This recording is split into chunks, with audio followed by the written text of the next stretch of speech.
Bienvenue sur ce plateau de Face aux chrétiens, plateau de KTO, pour une émission, un rendez-vous hebdomadaire organisé en partenariat avec La Croix, avec Radio Notre-Dame et le réseau des radios RCF.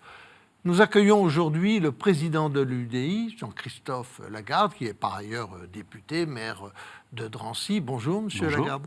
Bienvenue sur ce plateau. Merci de votre invitation. Vous allez être interrogé donc par 3 journalistes partenaires de l'émission. Laurent de Boissieu de La Croix. Bonjour. Alain Baron de Radio Notre-Dame. Bonjour. Et Romain Mazneau de RCF. Bonjour. Alors, bien évidemment, on ne peut pas, en accueillant le président de l'UDI, échapper à la question du jour, à savoir ce ralliement de François Bayrou à M. Macron. Alors, il y a une nouvelle donne quand même, dans la mesure où François Bayrou sait, ou en tout cas c'était votre lectorat, ce qu'il représente à l'UDI. Alors, quelle est la nouvelle donne pour vous et pour l'UDI maintenant ? Je ne pense pas qu'il y ait une nouvelle donne. Je trouve dans le choix qu'a fait François Bayrou à la fois quelque chose d'assez cohérent et une incohérence. La cohérence, c'est qu'il a voté en 2012 pour François Hollande. Emmanuel Macron est celui qui était l'auteur du programme économique de François Hollande. Et en choisissant Emmanuel Macron, il poursuit dans la même trajectoire qu'en 2012. Après tout, c'est respectable. En 2007, il cherchait l'alliance avec Madame Royal. Il poursuit un chemin qui est le sien, qui a conduit à notre rupture, mais aussi aux ruptures électorales. Les électorats ne sont plus les mêmes depuis longtemps. L'incohérence, pour dire les choses, c'est d'abord le fait que quand on est centriste, en tout cas c'est notre conviction, on ne choisit pas un homme, on choisit un projet. Ceux qui choisissent un homme, pour le compte, ce sont les bonapartistes. On pense qu'il y a un sauveur. Moi, je ne crois pas qu'Emmanuel Macron, je ne crois pas que François Fillon, je ne crois pas non plus d'ailleurs que M. Hamon soient des sauveurs. Et là, François Bayrou fait ça à un moment où on ne connaît toujours pas le projet de M. Macron. Et vous avez raison, je crois, de parler de ralliement, parce qu'en réalité, les électeurs de François Bayrou étaient déjà partis chez Emmanuel Macron. Il a suivi ses électeurs. C'est respectable. Je ne crois pas que ça bouleverse la donne politique, puisqu'en réalité, les électeurs de Bayrou n'étaient déjà plus là ou étaient déjà chez Macron. Une question de Laurent de Boissieu de La Croix. Laurent. Si on ne connaît pas encore en détail, en effet, le programme d'Emmanuel Macron, on en voit les grandes orientations, en tout cas son positionnement politique. Il est plutôt au centre-gauche. Vous qui êtes au centre-droit, en quoi êtes-vous plus proche des idées et du positionnement de François Fillon que de celle d'Emmanuel Macron ? D'abord, permettez-moi de contester une chose. Moi, je ne connais pas les orientations d'Emmanuel Macron. Il a, un peu par petites touches impressionnistes, essayé de faire des coups sur telle ou telle chose. Parfois avec des idées que je peux partager.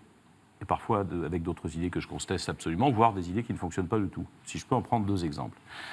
L'idée que, pour résoudre le chômage en France, on va permettre à ceux qui démissionnent de leur emploi d'être indemnisés au chômage, je pense, est totalement contre-productive. Le droit au chômage, ce n'est pas le problème de la France. Le problème de la France, c'est le droit à l'emploi. Deuxième exemple, qui montre une impréparation inquiétante. Il a expliqué qu'il voulait augmenter de 2 points la CSG, mais qu'il ne le ferait pas pour les retraités, qu'eux allaient être préservés. Malheureusement, comme tout le monde regarde les images et pas les projets, personne n'a observé la chose suivante. François Hollande a essayé de faire en sorte que la CSG elle soit modulée en fonction des revenus. C'est Emmanuel Macron qui a écrit le projet quand il était secrétaire général adjoint de l'Élysée. Ils ont fait voter la loi, elle a été cassée par le Conseil constitutionnel. Dans ce que propose Emmanuel Macron, en réalité, il sait que c'est inconstitutionnel. Donc moi, j'aimerais de la cohérence. Je sais qu'il y a 2 jours, il a revendiqué de l'inexpérience. C'est parfaitement respectable. Quand c'est de l'immaturité, comme il le dit lui-même, c'est inquiétant. Parce que le président de la République, c'est le père de la nation. Et je ne pense pas que le père de la nation puisse être immature. Une question de Romain Mazneau de RCF. Je voulais revenir un instant sur François Bayrou. Est-ce que finalement ce n'est pas un choix naturel que de se rallier à Emmanuel Macron pour un centriste qui par définition veut dépasser les clivages gauche-droite ? Pour vous, ce n'est pas le sujet de dépasser le clivage gauche-droite ? Mais je vous ai exactement dit que je trouvais ça très cohérent de la part de François Bayrou. Il a essayé de dépasser ce clivage en essayant de trouver un accord avec Madame Royal. Il a voté pour François Hollande la dernière fois. Il le fait avec le successeur assez naturel de François Hollande, qui est Emmanuel Macron. Je ne vois pas de bouleversement. À la limite, si vous voulez, la deuxième incohérence que je trouve, c'est après avoir cherché cette alliance pendant 10 ans avec la gauche. Il a choisi, à un moment donné, pour des élections départementales et régionales, de choisir une autre alliance. Il soutenait Alain Juppé, moi aussi. Il cherchait il y a un mois une alliance avec François Fillon. Et cette alliance n'ayant pas pu être conclue parce qu'elle n'a pas été acceptée en termes à la fois sans doute de projet, mais d'abord de négociations parlementaires, il s'est tourné vers quelqu'un d'autre.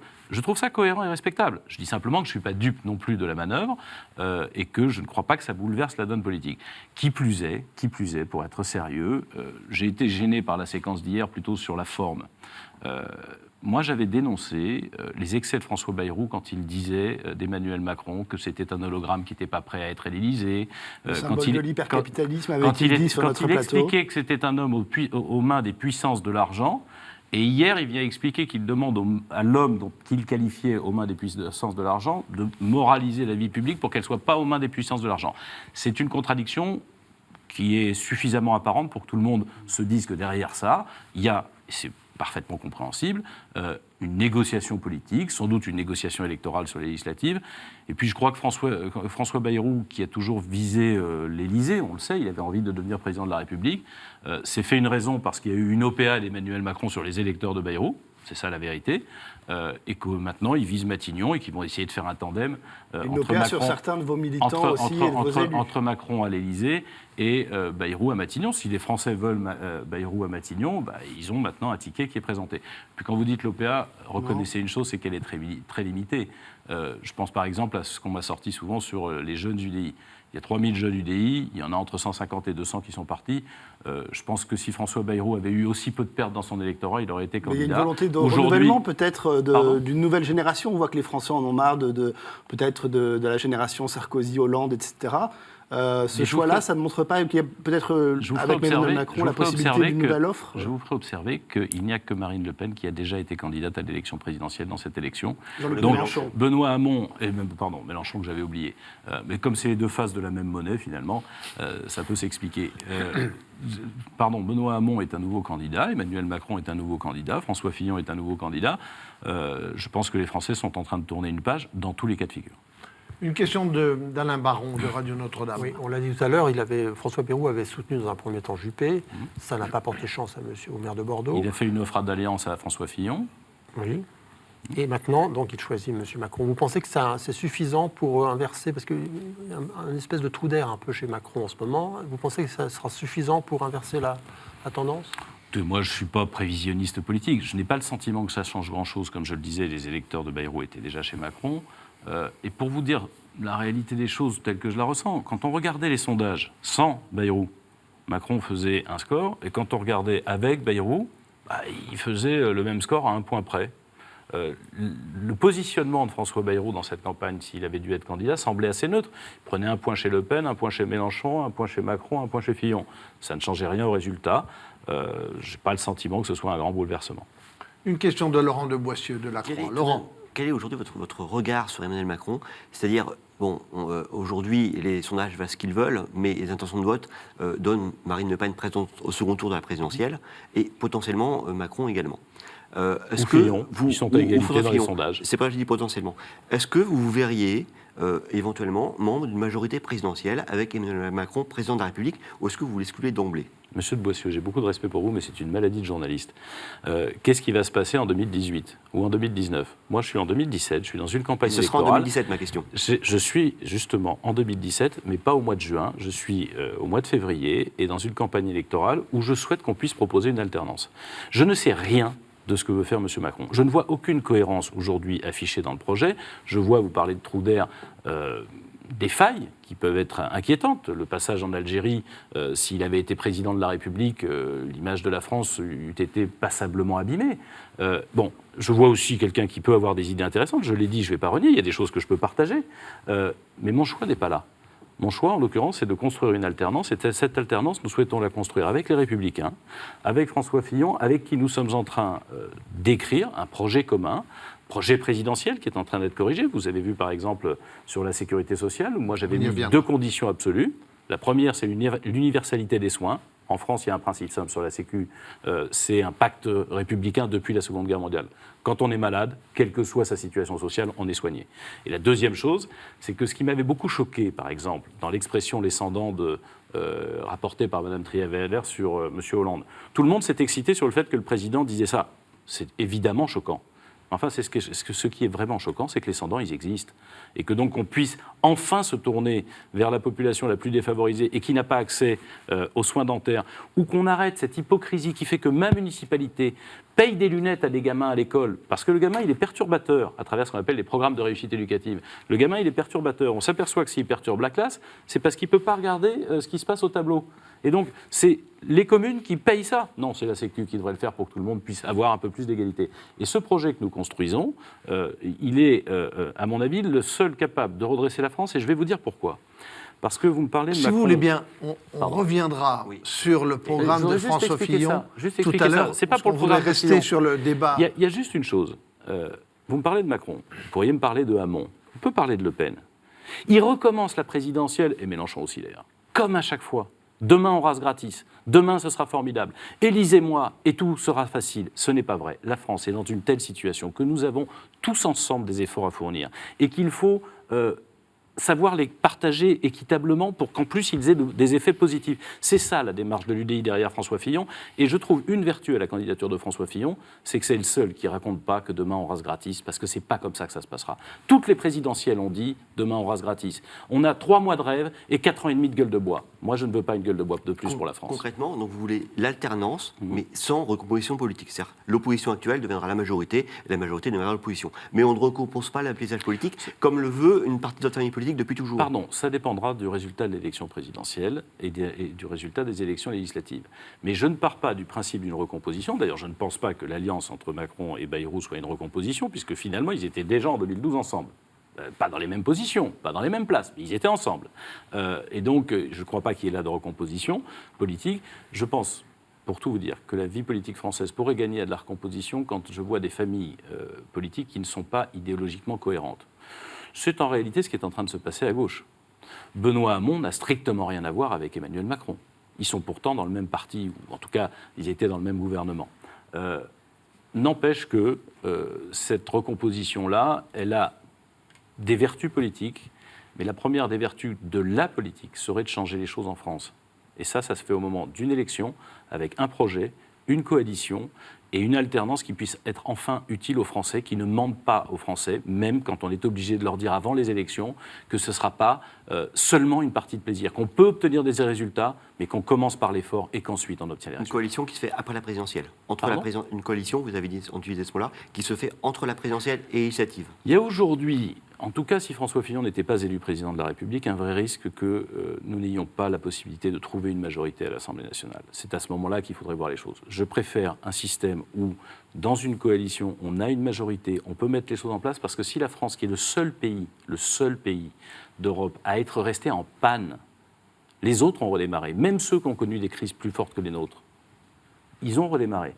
Nous sommes le seul pays en panne. Et si la France reste encore en panne pendant 5 ans, alors Mme Le Pen sera à l'Élysée, ce qui serait un suicide collectif pour notre pays, d'autant plus maintenant qu'on connaît son programme.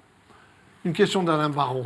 Oui, vous dites que l'UDI s'engage pour l'alternance avec les Républicains. Oui. Ce n'est pas vous faire offense que de dire que les Républicains, c'est une grosse machine, l'UDI, plus petit. Comment faites-vous pour faire entendre votre voix ? C'est très simple, c'est que je pense que vous devez, eux aussi d'ailleurs, changer votre analyse. Pour une raison très simple. Pendant 10 ans, de 2002 à 2012, les Républicains gagnaient les élections sans nous. Et donc, effectivement, ils décidaient de tout sans nous. Aujourd'hui, ils ne gagnent plus les élections sans nous. Aux élections régionales, il n'y a pas une victoire qui aurait été faite sans l'UDI, ni en Île-de-France, ni dans les Pays de la Loire, ni en Rhône-Alpes, ni même dans les régions où il a fallu faire barrage au Front National, et avec tous les électeurs qui étaient démocrates et républicains pour ça. Il n'y aurait pas eu de... Et donc, s'il n'y a pas... au lieu d'avoir cette situation, oui, de vassalisation que le centre a connue quand François Bayrou l'a fait éclater, on a aujourd'hui l'obligation d'un partenariat, eux comme nous. Et ça permet effectivement, dans le projet, puis aussi dans les équilibres politiques à trouver, d'être en situation de partenariat. Qu'est-ce que c'est que deux partenaires ? Ce sont deux familles politiques qui se parlent, qui ne partagent pas tout, mais qui se mettent en accord sur l'essentiel, qui conservent des différences et qui se disent on va se retrousser les manches ensemble pour qu'enfin une alternance, je le répète, soit utile à la France. Une question de Romain Mazneau. Vous avez dit que malgré tout, il y avait plusieurs positionnements d'Emmanuel Macron dans lesquels vous vous retrouviez quand même, un petit peu sur l'Europe par exemple. Est-ce que sur l'Europe, vous reconnaissez que vous êtes plus proche de lui que de François Fillon, qui a voté non à Maastricht? Alors certes, c'était il y a longtemps, mais qui est plus dans une Europe des nations et dont le projet européen est peut-être un peu moins fort que celui de... Pardon, ma réponse ne va pas vous plaire, mais s'il y a un sujet sur lequel nous avons peu de différence aujourd'hui avec François Fillon, et évidemment il a beaucoup évolué depuis Maastricht, je le reconnais bien volontiers, c'est l'Europe. Quand il parle de gouvernance économique de la zone euro, c'est ce que nous portons depuis plus de 10 ans, en disant ça ne peut pas marcher s'il n'y a pas un gouvernement économique qui permette de rendre cohérent. Lorsque il parle de frontières qui doivent être protégées en commun, c'est-à-dire qu'on ait la capacité européenne de protéger les frontières, parce que sinon on ne peut pas avoir d'espace de libre circulation ensemble. C'est ce que nous disons depuis 20 ans. Lorsque, par exemple, nous expliquons qu'il faut une stratégie industrielle européenne dans un certain nombre de secteurs, c'est ce que dit, même pendant la primaire, François Fillon, lorsqu'il parle, par exemple, de l'énergie et de la transition énergétique. Je souhaite d'ailleurs qu'on y mette, ça fait partie de nos discussions, des nouvelles technologies, comme les nanotechnologies, les nouvelles technologies de l'information. L'Europe, en réalité, c'est une évolution majeure, à la fois de François Fillon et d'une grande partie de la droite. Ils ont fini par comprendre, par adhérer à notre idée, c'est que l'Europe n'est pas, contrairement à ce que disent Le Pen et Mélenchon, la destruction de nos nations. C'est le moyen de regagner nos souverainetés réelles, qui ne soient pas seulement d'apparence, face aux grands ensembles mondiaux. Où est le Google européen ? Où sont les industries de transition énergétique qui permettent d'exporter et de s'imposer ? Vous avez quand même observé, et ce sursaut européen est urgent, vous avez quand même observé que non seulement la Grande-Bretagne a décidé de quitter l'Europe, ce qui est une difficulté, mais que M. Trump a été élu président des États-Unis et qu'il dit ouvertement qu'il souhaite la disparition de l'Union européenne. Pourquoi il souhaite la disparition de l'Union européenne ? Parce que si nous nous séparons à 27 États, il pourra imposer à nos États, à nos pays, ses intérêts à lui, contre les nôtres, contre nos emplois, contre nos entreprises, contre nos pays.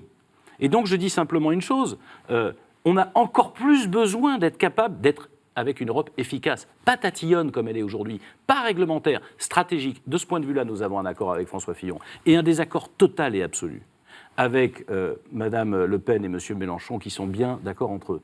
Et je vais vous dire, quand je vois le président des États-Unis souhaiter la destruction de l'Europe, je me dis que si j'étais M. Trump, j'inventerais Mme Le Pen et M. Mélenchon qui servent plus les intérêts des États-Unis et de la Chine que de notre propre pays. Et ça s'appelle patriote, paraît-il. C'est pas ça le vrai patriotisme, c'est pas ça le vrai souverainisme. Merci Jean-Christophe Lagarde. Nous marquons une toute petite pause dans ce Face aux chrétiens et nous nous retrouvons dans un court instant avec vous, Jean-Christophe Lagarde, et nos 3 journalistes de La Croix, de Radio Notre-Dame et de RCF. À tout de suite.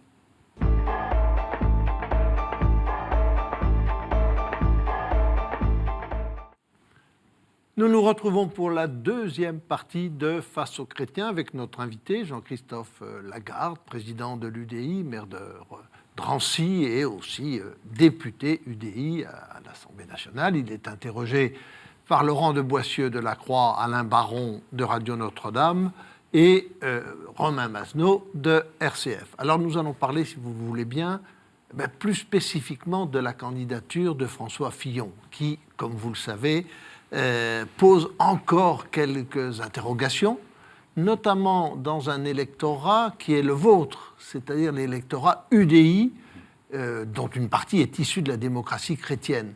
Et les comportements éthiques pour ces gens-là sont très importants. Vous n'avez jamais fléchi sur la candidature de François Fillon.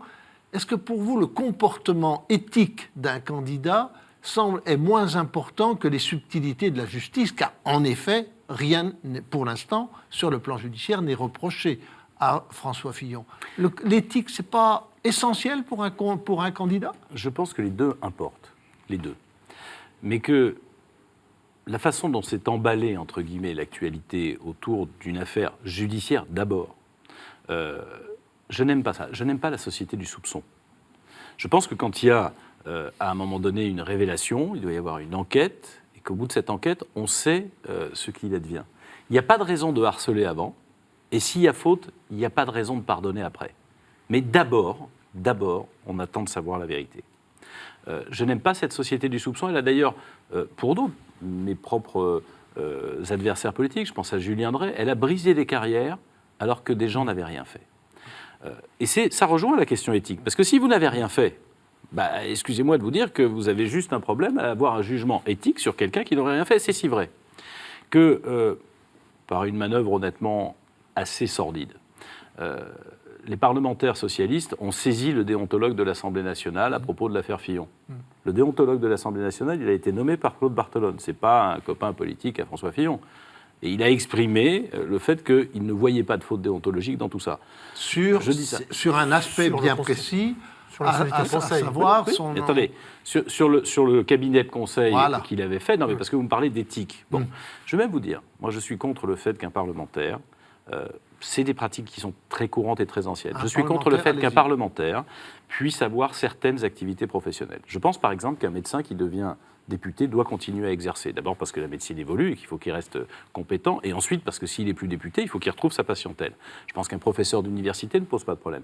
Je pense qu'un avocat, je pense qu'une société de conseil, bref, il y a des professions dont on doit réglementer le fait qu'elles ne puissent pas être pratiquées en même temps qu'un mandat parlementaire. Plus encore. Lesquels? Allez-y, développez un peu, c'est intéressant. Je viens d'en citer deux, avocats, parce que vous défendez des causes contre rémunération devant la justice, mais vous pouvez aussi avoir besoin de les défendre à un moment donné au Parlement. Il y a un mélange des genres qui n'est pas bon. Société de conseil, parce qu'on peut toujours se demander quelle est la nature du conseil et quel retour on pourrait avoir. Mais je vais vous dire mieux que ça. Après le mandat, et pas seulement que pour les élus, nous avons besoin de clarifier ce qui se passe, par exemple, dans la haute administration, où pendant certains temps, vous occupez des fonctions importantes de décision dans l'administration, dans les cabinets ministériels ou dans l'administration centrale. Puis après, vous allez vous reclasser. Vous étiez au ministère de la Défense, vous allez dans l'industrie de l'armement. Vous étiez à la santé, souvenez-vous de Cahuzac. Il a été conseiller de Claude Évin, puis on l'a retrouvé dans les laboratoires pharmaceutiques, puis il est devenu ministre de la Santé. Je pense que nous devons interdire un certain nombre de reclassements professionnels pour des fonctionnaires comme pour des élus, à partir du moment où ils ont eu, ou des ministres encore plus, où ils ont eu à traiter d'un certain nombre de grands intérêts. Donc, c'est pas, comme souvent en France, en fait, l'affaire de François Fillon, c'est un symptôme. La réalité, c'est qu'il y a à regarder, non pas la moralisation, je n'aime pas ce terme, parce que la vie politique française n'est pas immorale. Et fort heureusement, dans le monde médiatique dans lequel nous sommes, on regarde toujours le train qui n'arrive pas à l'heure, la brebis galeuse. Il y a quelques cas, on parlait de Cahuzac tout à l'heure, il y en a d'autres qui sont en cours, qu'on peut tous avoir en tête et dont la présomption d'innocence existe, mais la culpabilité est vraisemblable. Il ne faut pas s'arrêter aux brebis galeuses parce qu'il y a des milliers et des milliers d'élus locaux qui détiennent des pouvoirs, de l'argent public, etc. Et là encore, vous me parliez tout à l'heure d'éthique et de justice. Je voudrais vous dire la chose suivante. Il y a deux choses. Il y a les délits et les pratiques. Les délits, c'est simple, c'est détourner de l'argent public, par exemple. On doit être impitoyable quand ça se produit. Ce n'est pas du tout le cas qui nous occupe, d'ailleurs, dans la campagne présidentielle. Et puis, il y a les pratiques, il faut les réformer, aussi bien pendant la durée de la mandat d'un élu, en regardant ce qui se passe après, et pas que pour les élus, pour ses collaborateurs. Et une chose qui va évidemment déplaire, absolument pas être populaire, je pense que nous avons un certain nombre d'élus en France dont nous aurions intérêt à mieux les rémunérer. Je ne parle pas des parlementaires. Je parle des élus locaux. Moi, je connais par exemple un président de conseil départemental qui gère des centaines de millions d'euros de budget. Il est le 129e salaire de son propre département et de sa propre administration. Est-ce qu'un directeur de cabinet de ministre doit gagner plus que le ministre en question? Est-ce que vous ne mettez pas les gens en fragilité dans ce genre de situation? Si on voulait être honnête totalement sur la question, on se poserait le fait que quelqu'un qui est élu, il vaut mieux qu'il n'ait pas de tentation. Ça ne veut pas dire qu'il doit devenir riche. Ça veut dire qu'il vaut mieux qu'il n'ait pas de tentation. Une question d'Alain Baron de Radio Notre-Dame. Oui. S'il advenait que François Fillon était mis en examen, ça changerait quelque chose pour vous et pour l'UDI? Il y a une circonstance très particulière, monsieur. La clôture du dépôt des candidatures à l'élection présidentielle, c'est le 17 mars, dans 15 jours, 3 semaines. S'il y avait une mise en examen au moment du dépôt des candidatures, ça voudrait dire que les Républicains et l'UDI n'auraient plus de candidats à l'élection présidentielle. Vous savez quelles conséquences ça aurait? Ça garantirait l'élection de Mme Le Pen à l'Élysée. Je pense que c'est le pire qui puisse arriver à notre pays. À la fois pour son programme économique, qui est absurde, et puis moralement, ça n'a rien à voir avec les valeurs françaises. Donc je ne pense pas. Et puis, à la sortie, je défends, moi, la présomption d'innocence. La mise en examen, ça ne veut pas dire la culpabilité. Non, mais il y a les deux raisons. Je sais que François Fillon avait pris cet engagement. Je pense que ce n'est pas un bon engagement. Moi, j'attends que les gens soient reconnus coupables, c'est-à-dire condamnés avant de juger. Je ne veux pas juger. Je rappelle ce que je disais sur Julien Drey. J'ai même défendu la présomption d'innocence de Jérôme Cahuzac. Il était très vraisemblable qu'il était coupable. Mais laissons les juges. Vous êtes journaliste, je suis responsable politique, je ne suis pas juge. Vous non plus, vous n'avez pas à chercher à l'être, c'est pas ce que je veux dire. C'est pas parce que nous vivons dans une société de l'immédiateté médiatique qu'on doit renoncer à faire confiance à notre justice. C'est pour ça que je disais que j'étais contre la société du soupçon.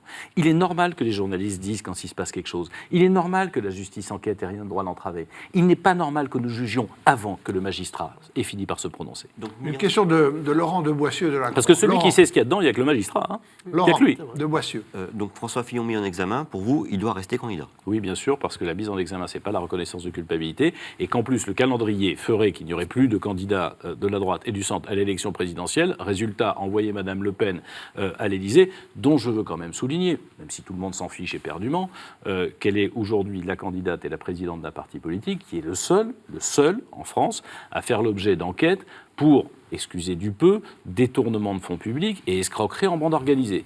Ça n'intéresse personne, je reconnais que ça ne touche pas ses électeurs. Enfin, on peut quand même s'interroger sur le fait que ce ne sont pas des qualifications éthiques.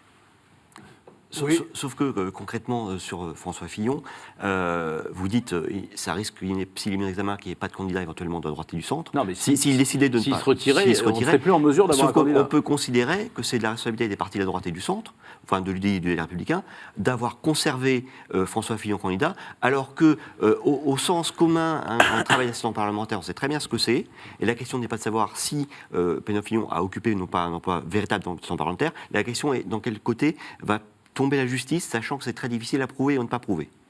Oui, enfin, vous êtes en train de vous faire juge et moi, je ne vais pas participer au tribunal. Je pense que les Français savent absolument tout maintenant, puisque vous avez fait votre travail. Il a donné ses explications, il a expliqué comment les choses s'étaient passées d'après lui. Les Français le jugeront.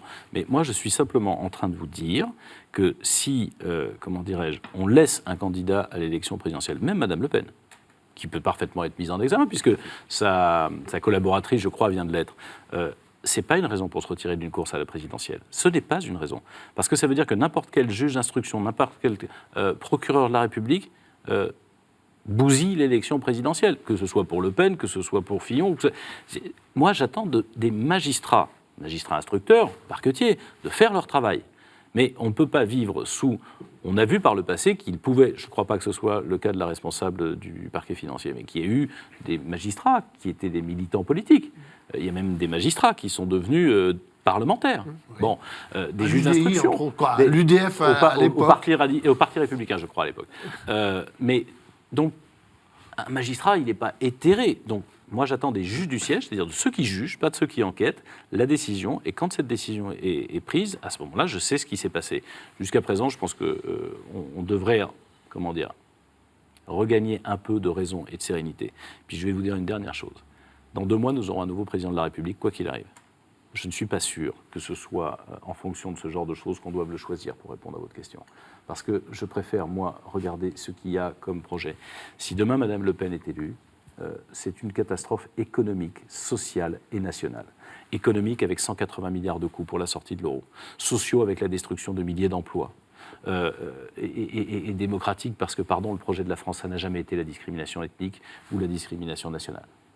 Une question maintenant de Romain Masneau de RCF. Sur le fond du programme de François Fillon, vous avez émis des doutes sérieux sur la suppression des 500 000 postes de fonctionnaires. Pour vous, combien on doit en supprimer et quels secteurs doivent être protégés ? Alors ce n'est pas exactement ce que j'ai dit. Je pense que l'objectif de réduire de 500 000 la fonction publique est un objectif souhaitable.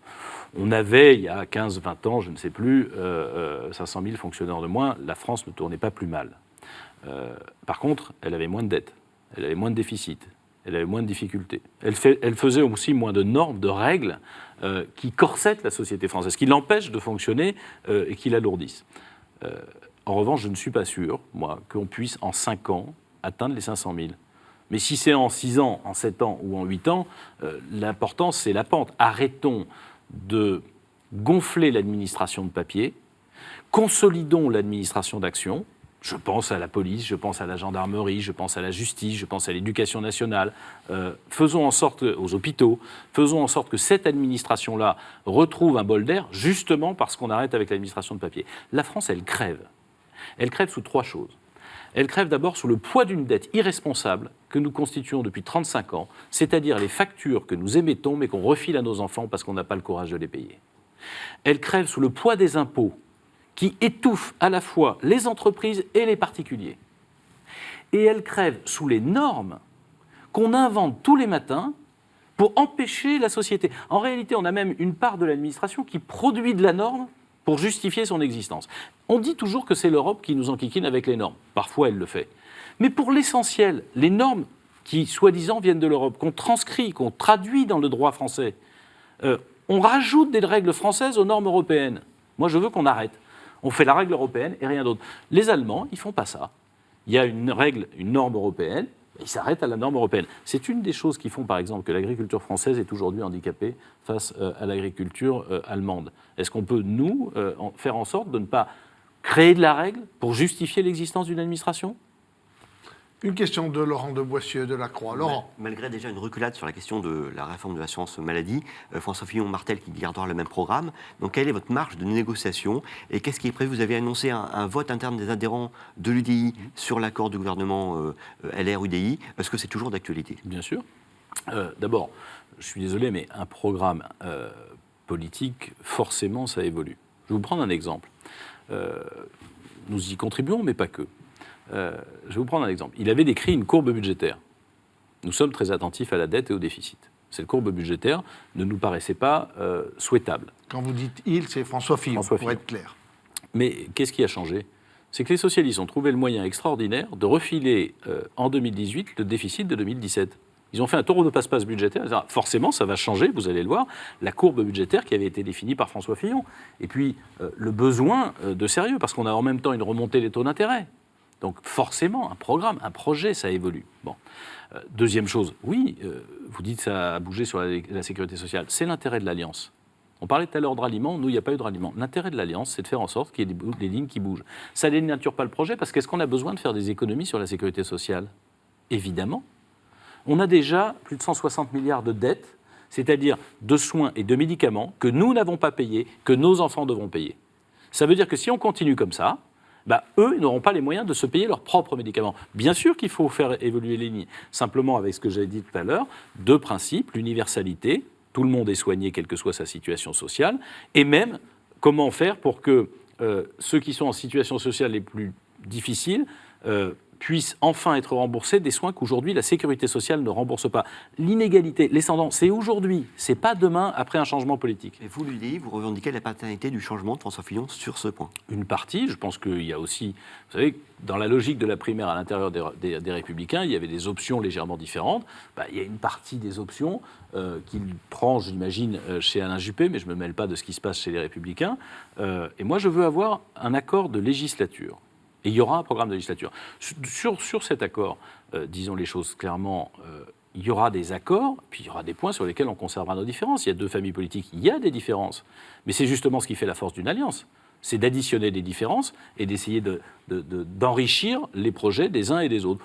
Globalement, il y a 80% de choses sur lesquelles nous sommes en accord. Et honnêtement, la bonne surprise de la discussion avec François Fillon et avec ses équipes chargées du programme, nos parlementaires qui y ont participé, c'est plutôt un esprit assez ouvert. Il y a des domaines dans le programme de la primaire qui n'avaient pas été très travaillés, me semble-t-il, dans le projet de François Fillon, par exemple dans le domaine de l'environnement. Nous sommes le parti de Jean-Louis Borloo, celui du Grenelle de l'environnement. Je peux vous assurer que vous allez voir un vrai apport de l'UDI. Dans le domaine scolaire, c'est nous qui avons, et vous le verrez, défendu la participation. Alors, il y a une logique à ça, je ne sais pas si vous m'en laisserez le temps tout à l'heure, je voudrais terminer là-dessus. La participation des salariés au résultat d'une entreprise. Ça se fait chez Total dans les grandes boîtes, mais dans les PME, ça ne se fait pas. Ça se fait mal. Or, il y a une logique que nous partageons totalement, que nous portons même. C'est qu'aujourd'hui, on considère que tout ce qui est du travail, c'est la loi qui doit le régir. Nous, on est plus pour le contrat, parce que le contrat, il est plus souple, plus rapide, plus adaptable, plus réactif quand il y a une difficulté ou quand ça va mieux. Le contrat, ce n'est pas seulement sur le temps de travail, de notre point de vue. Ça doit aussi porter sur les résultats de l'entreprise, le gain que le salarié en a. Or, la participation, elle a été massacrée par François Hollande, qui a triplé de mémoire la taxe sur le versement par l'entreprise d'une part de ses résultats pour remercier ou récompenser le travail fait par ses salariés. Il faut d'abord que cette taxe devienne extrêmement minime, voire qu'on la supprime, et ensuite qu'en même temps qu'on discute du temps de travail, on discute des conditions de la participation. C'est la logique de la contractualisation. Tous les pays modernes qui parviennent, notamment sur le plan de l'emploi, de la compétitivité économique, ils passent par le contrat. Ils ne décident pas à Paris, pour toutes les régions et pour tous les secteurs économiques, qu'on fait exactement la même chose, parce que c'est une stupidité, ce sont des handicaps qu'on impose aux entreprises et aux salariés français, qui pourtant manifestent, malgré tous ces handicaps, d'un sacré dynamisme. Mais pour aller plus loin sur cette idée de contrat, c'est des contrats qui peuvent être différents selon les professions, selon les branches, et selon les régions aussi. Mais bien sûr, excusez-moi, ça existe déjà.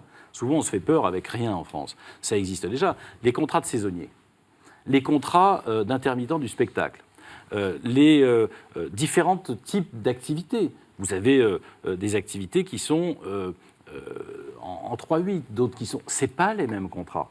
Et moi, je pense qu'on doit être capable de s'adapter. Si on veut... Un des problèmes centraux de la société française, c'est sa rigidité. C'est tellement rigide dans un monde qui est devenu tellement souple et rapide que nous nous plantons. Et on a besoin d'assouplir. Ça ne veut pas dire d'éliminer des droits, etc. C'est simplement d'être en capacité de s'adapter. Vous savez, par exemple, pendant le mandat de François Hollande, il y a une chose bien qui a été faite, ce qu'on appelle les ANI, les accords interprofessionnels. Mais ils l'ont fait quand il y a une baisse. Ça veut dire quoi? Ça veut dire que quand il y a une baisse d'activité de l'entreprise, plutôt que de mettre tout le monde au chômage, on baisse le temps de travail pendant un certain temps, on baisse la rémunération.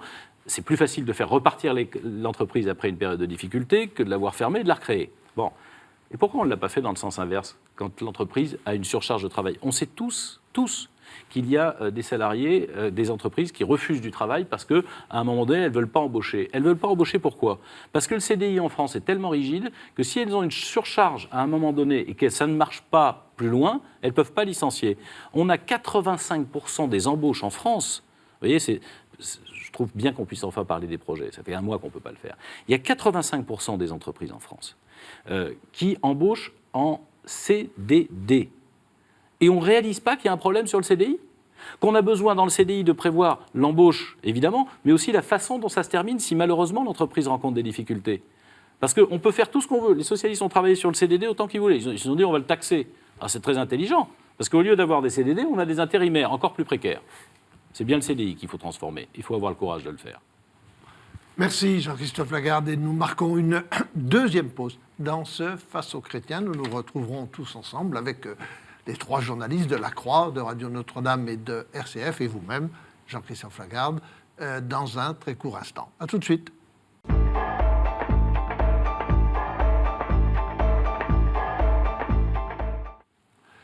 Eh bien, nous nous retrouvons avec notre invité, Jean-Christophe Lagarde, qui est président de l'UDI, député et maire de Drancy. Et ça va être l'angle un peu de notre conversation avec lui, car Drancy est dans la banlieue parisienne et il y a eu des soulèvements de jeunes dans ces banlieues.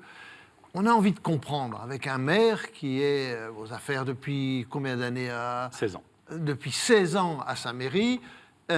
Alors, la première question, d'autres vous seront posées par Laurent de Boissieu de La Croix, Alain Baron de Radio Notre-Dame et Romain Masneau de RCF, mais la première question que j'ai envie de vous poser, c'est qu'est-ce que vous faites pour mieux intégrer les jeunes des banlieues? Parce qu'on s'aperçoit d'année en année, c'était le cas sous Nicolas Sarkozy, c'est toujours la même chose, on n'arrive pas à intégrer les jeunes des banlieues. Pourquoi? Et qu'est-ce que vous faites, vous, maire? Votre question est un peu curieuse. Je vais répondre d'abord au pourquoi. Quand on concentre toutes les difficultés de la société française dans les mêmes quartiers et dans quelques villes, quand on met toutes les personnes en difficulté au même endroit, on crée un ghetto. Et ce ghetto, c'est beaucoup plus difficile en termes d'éducation, en termes de santé, en termes de logement, tous les termes. Ça devient plus compliqué de permettre à un de nos concitoyens, qu'il soit jeune ou moins jeune d'ailleurs, d'avoir le même droit à la République que les autres. La République, elle dit une chose. Tu ne vas pas, en fonction de ta naissance ou de ton lieu de naissance, écrire ta vie, mais en fonction de ton talent et de ton investissement. Dans beaucoup de quartiers que vous appelez des banlieues, mais pas que d'ailleurs, ce n'est plus vrai. Il y a en réalité une question centrale, est-ce que nous avons réellement envie de vivre ensemble. Parce que ces ghettos, pourquoi ils existent? C'est parce qu'il y a dans d'autres quartiers où on ne veut surtout pas de pauvres, dans des quartiers où les gens sont un peu plus privilégiés, et ils ne veulent pas avoir dans le quartier, dans le même immeuble ou dans la même école. Ils se donnent bonne conscience souvent en parlant des gens les plus pauvres. Mais la société s'organise d'abord sur le prix de l'immobilier pour faire en sorte qu'il n'y ait aucun des gens dont ils parlent. Cette rupture-là, elle est dangereuse. Elle était dangereuse en 2005, elle l'est en 2017. Elle est même catastrophique. Donc la vraie question centrale, c'est est-ce qu'on a envie de vivre ensemble? Et ce n'est pas vrai que pour les banlieues. C'est aussi vrai pour les petites villes de province et pour un certain nombre de zones rurales. Parce que c'est là où l'immobilier est le moins cher, et donc on y va. Mais c'est là aussi où il y a le moins d'emplois. Et donc on engendre une paupérisation, une ghettoisation qui se fait, oui, en banlieue et pas qu'en banlieue. C'est une question centrale à laquelle nous devons répondre. Pour ça, il faut casser la machine à exclure, et y compris s'attaquer au problème de l'immobilier. Je vais vous donner 2 exemples. Enfin, une proposition, par exemple. Justement, c'était ma question. Qu'est-ce que vous avez fait à Drancy pour essayer de casser cette espèce de logique infernale que vous nous avez décrite? Mais ce n'est pas un maire seul, j'ai fait des choses, je vais vous expliquer. Mais ce n'est pas un maire seul qui peut casser, c'est la société qui doit se mobiliser. Et il y a évidemment besoin des maires, il y a besoin de l'État, beaucoup. Il y a besoin d'un changement de règles, puis il y a besoin d'un discours politique pour que ceux qui pensent être protégés dans des quartiers dont, de facto, ou par volonté, on a exclu les gens les plus défavorisés de notre société, s'ils pensent être protégés dans ces quartiers-là, ils se trompent. Parce que si un jour ces quartiers-là se déplacent, à ce moment-là, la France sera dans une situation d'affrontement civil grave. 2 observations. Quelque chose qui m'a beaucoup choqué, c'est l'histoire à Paris des voies sur berge. On ferme les voies sur berge, c'est la décision de Mme Hidalgo, je ne dis pas ça parce qu'elle est socialiste, je dis ça, elle ferme les voies sur berge pour la qualité de l'air, dit-elle. Toutes les études montrent que ce n'est pas vrai, mais bon. À la sortie, en réalité, pour la tranquillité de celles et ceux qui vont se balader, un peu comme sur Paris-Plage, le week-end là-bas. Pardon de vous dire que c'est du racisme social. C'est du racisme social. Pourquoi? Qui s'est demandé comment quelqu'un de Drancy pouvait se rendre à son travail s'il a trouvé du travail à Paris, autrement que dans sa voiture? Qui s'est demandé combien ça lui coûtait? Parce que chez nous, il n'y a pas une bouche de métro tous les 300 mètres, il n'y en a même pas du tout. Et si vous habitez en Seine-et-Marne, c'est pire. Et si vous habitez dans le Val-de-Marne, c'est pire.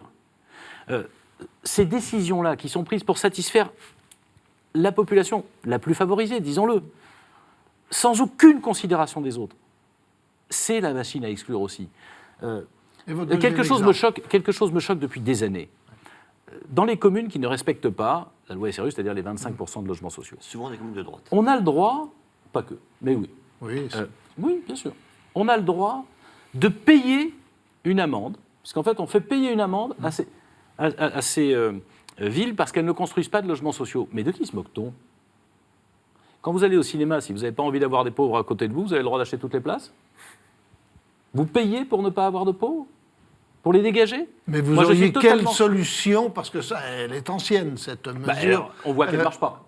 Bon. Alors qu'est-ce qu'on pourrait faire pour inciter les maires, pour prolonger la question de Laurent de Boissieu, qu'est-ce qu'on peut faire pour inciter les maires à respecter un peu plus de quotas sociaux dans sa ville? Il ne faut pas inciter les maires, il faut les obliger. Et pour les protéger contre quoi? Contre leur propre population qui ne veut pas. Parce que le maire qui est dans une ville où les gens veulent se protéger de la pauvreté, surtout pas de logements sociaux, c'est mal. Laissons-les dans les ghettos. Le maire qui se retrouve face à cette population-là, s'il dit qu'il faut construire des logements sociaux, il va être battu. Donc il faut protéger le maire contre l'aspiration même de cette ghettoisation à l'envers, si j'ose dire. Et je vais vous donner une mesure qui est assez simple à prendre. Moi, je suis pour que dans les villes qui ne sont pas à 25% ou qui ne s'engagent pas dans ce processus, puisqu'il y a quand même des maires, heureusement, y compris de droite, du centre, beaucoup du centre, qui font ça. Si vous n'êtes pas engagé dans le processus de construction de logement social qui vous permet un équilibre, une mixité de population, et pas par cité, par petites unités, il n'y a plus de permis de construire dans votre ville. On n'a plus le droit de délivrer un permis de construire. Pourquoi est-ce qu'on a le droit de construire des immeubles pour les gens qui sont en situation de payer cher, et en même temps, dans le même immeuble, on ne construit pas quelques appartements sociaux? Mais il y a une dernière condition à ça. Merci de me donner le temps de l'expliquer, parce que le débat français est très faux là-dessus. C'est qu'il faut que l'État neutralise, ça demande un engagement de l'État, neutralise le coût du foncier. Parce qu'évidemment, construire du logement social à Vincennes ou construire du logement social à Drancy, ce n'est pas le même prix. Le maire de Vincennes, il veut en construire. Simplement, le prix du mètre carré de terrain est tellement plus cher que vous n'arrivez plus à monter les opérations. C'est à l'État de neutraliser, c'est de l'égalité républicaine, et c'est un instrument puissant qui permettrait de casser. Après, vous me disiez, qu'est-ce que je fais à Drancy ? Le paquet sur l'éducation. Parce que la seule réelle sortie, ou le seul moyen de rééquilibrage, c'est, je le disais tout à l'heure, de respecter la promesse républicaine. Tu pourras t'en sortir en fonction de ton investissement personnel et de ton talent personnel. Pour ça, il faut rétablir les moyens. Et il y a aussi, au niveau national, besoin de gros changements dans l'éducation nationale. Faire confiance à nos enseignants, leur donner de l'autonomie. Parce que d'un quartier à l'autre, même dans ma propre ville, ils ne rencontrent pas les mêmes difficultés. Individualiser les enseignements pour les gamins qui ont quelques difficultés. Par exemple, je propose à François Fillon qu'on mette 2 000 € par an et par gosse qui sont en difficulté à la disposition de l'école pour pouvoir avoir des dispositifs pédagogiques adaptés. Arrêtons avec l'histoire du nombre d'élèves par classe, ce n'est pas le sujet. Que vous soyez à 25 ou à 27, ça change un peu, mais ça ne change pas la donne. Par contre, prenez les mômes qui sont en difficulté par groupe de 2, 3, 4, 5, adaptez la pédagogie parce que ils ne fonctionnent pas dans le système classique, mais ça ne veut pas dire qu'ils n'ont pas de talent. Vous éviterez, j'appelle ça de l'investissement social. 2 000 € par an ou par gosse, et par gosse qui serait en difficulté, si vous faites ça dès l'école primaire, vous vous rendez compte que vous lui permettez de réussir sa vie. Mais en plus, en réalité, vous économisez de l'argent. Parce que 2 000 €, c'est quoi ? C'est 5 mois de RSA qu'on lui payera parce qu'il a raté son CP ? Une question de Romain Masneau de RCF. Romain. Face aux violences dans certaines banlieues, est-ce qu'il faut aligner les conditions de la légitime défense des policiers sur les gendarmes, les militaires, et est-ce qu'il faut que les polices municipales soient concernées aussi ? Alors, je ne suis pas du tout d'accord avec l'amalgame que vous faites. Il y a 2 questions différentes. Il y a une question qui est la légitime défense des policiers. Vous le savez, et moi je considère qu'effectivement il faut l'aligner, d'ailleurs le gouvernement vient de le faire, la légitime défense des gendarmes et la légitime défense des policiers n'étaient pas régies par les mêmes règles. Ils ont le même uniforme, la même arme, ils ont la même menace au-dessus de la tête, qu'il s'agisse de voyous, mais particulièrement dans les périodes que nous traversons et que nous allons vivre pendant plusieurs années, face à des terroristes. Un policier a le droit de se faire tuer sans avoir le droit de répliquer, c'est pas possible. Bon, ils ont la même mission de protection des Français. Ils risquent leur vie comme les autres, et donc ils doivent avoir les mêmes règles d'emploi. Je suis d'ailleurs pour qu'on aligne aussi pour la police municipale, je le dis, à condition qu'elle soit formée, naturellement, mais elle a les mêmes formations et qu'on les impose en tant que telle, parce que de la même façon, la policière municipale qui a été tuée par M. Koulibaly, elle était une cible parce qu'elle portait un uniforme. Elle portait un uniforme en notre nom, pour nous protéger, nous. Et je ne supporte pas cet amalgame-là. Je vais vous dire pourquoi. Parce que oui, il faut faire confiance à nos forces de l'ordre. Voilà 200, 300 000 personnes qui, chaque jour, risquent leur vie pour nous. Il ne faut pas les applaudir que le jour de Charlie Hebdo. Il ne faut pas l'applaudir seulement quand on est dans la manifestation. Et en même temps, il faut être extrêmement exigeant vis-à-vis d'eux. Parce que vous dites les violences. Ça peut arriver sur 300 000 personnes. Mais comme pour les politiques tout à l'heure, n'allez pas prendre le dérapage, le crime, je vais y revenir, pour quelque chose de constant. C'est heureusement pas comme ça que ça se passe. Vis-à-vis des policiers, c'est très simple. Moi, j'ai un message à dire. Je les soutiens et je leur fais confiance, mais quand il y a un crime, et si le crime est prouvé, le policier, il est criminel. Et il est criminel aggravé. Parce que c'est celui... concerné à Drancy. Mais exactement de la même façon. Je respecte là encore la présomption d'innocence, mais j'ai dit clairement que je virerais le policier municipal s'il était condamné. Je l'ai suspendu de la voie publique. Il n'a plus aucun contact avec le public parce que j'ai un doute. Normal, enquête, jugement. Même chose dans l'affaire D'aulnay. Mais un policier qui commet un crime, c'est un criminel. À l'inverse, il y a 2 réactions possibles. Faire semblant de ne pas le voir parce que c'est un policier ou tout brûler. Ce sont 2 réactions absolument inadmissibles dans les 2 cas. Dans les 2 cas. N'oublions pas le 2e cas. Moi, je suis pour la tolérance zéro pour toute forme de violence illégitime, qu'elle soit policière ou le fait de quelques voyous. Et ne dites pas des jeunes, dites des voyous. Je n'ai pas dit ça. Eh bien, merci beaucoup, Jean-Christophe Lagarde. On avait envie d'avoir votre avis, votre expérience de maire pour essayer d'éclairer nos auditeurs et téléspectateurs et les lecteurs de la Croix. Merci de ces précisions et c'est donc la fin de ce Face aux chrétiens avec vous.